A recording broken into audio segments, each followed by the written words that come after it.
G'day again, the last video for dynamics, and this one is about our vector functions. And we spoke about vector functions in previous videos, but now we're sort of going to apply vector functions in regards to forces and have a look how they work. Now again, R equals ma. Resultant force is related to acceleration. Acceleration function, so remember acceleration is R, the RT function. We can use that to find the velocity function, use that to find the position function, etc, etc. So they're all interrelated, they're all connected through this Newton's formula here, R equals ma. So, straight into an example, let's just have a look. Say we have a force of 2I minus j, and we also have a second force equal to 6I plus 3j.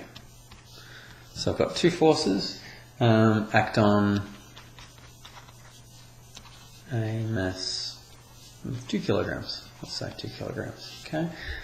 Find its acceleration. So these questions not overly hard, but you just need to be able to connect R equals ma. So let's just do it. R equals ma. Therefore, our resultant force, let's have a look at it. Resultant force, we just need to add the two forces acting on the mass. And so we've got F1 plus F2 is our revolting force. Resultant force is equal to mass, which is 2 times the acceleration. Therefore, force 1 plus force 2, let's add this 2 plus 6, so you get 8I, minus j plus 3 is plus 2j, equals 2a. Therefore, my acceleration is equal to, divide by 2, and you get 4I plus j. And that's it, all there is to it. And so you found the acceleration function from the force by just applying R equals ma. In other words, you've got acceleration going in that direction. You've got 4I plus j. You're accelerating in that direction because of those two forces. And that makes sense. The force, if you add the two forces together, you get a vector in that direction and it's multiplied by its mass. That's your acceleration. It's that simple. Let me just do one more example though, in the opposite direction, where you're given the acceleration and you need to find the force and that sort of thing. So let me just quickly find something like, so if its position was given by RT equals 5t squared I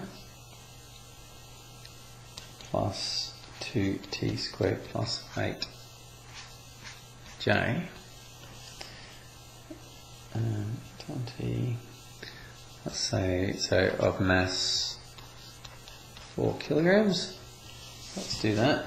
And let's say we just want to find the resultant force R of this particular thing.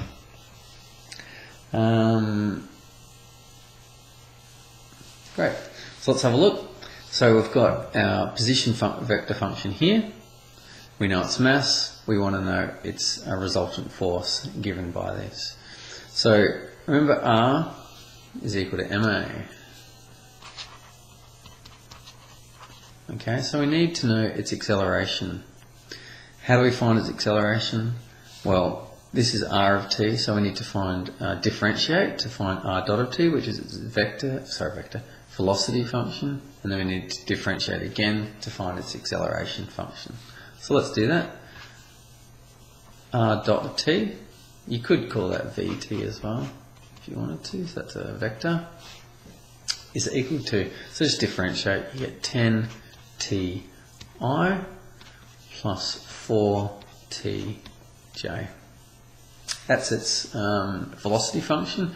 Let's now find its acceleration function, which you could also write as R double dot t equals 10I plus 4j. So there's your acceleration. R equals ma equals mass 4 times the acceleration vector plus 4j equals 40I plus 16J. And there's your resultant force. That's the way the force is acting. The other type of question that you might get will require you to anti-differentiate. In other words, if you're given the acceleration, you need to find the position function of that, but you just go in the opposite direction, because just remember your position, I'll just write it,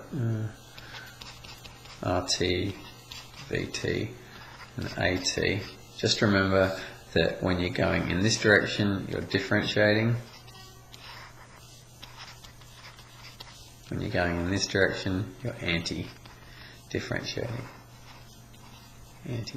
Okay, so in this question, we started with RT and we differentiated to get to the acceleration. Sometimes you might be given the force and you have to find the position function. So you start with that and you anti-differentiate, finding those constants. But that's all there is to it. Cool.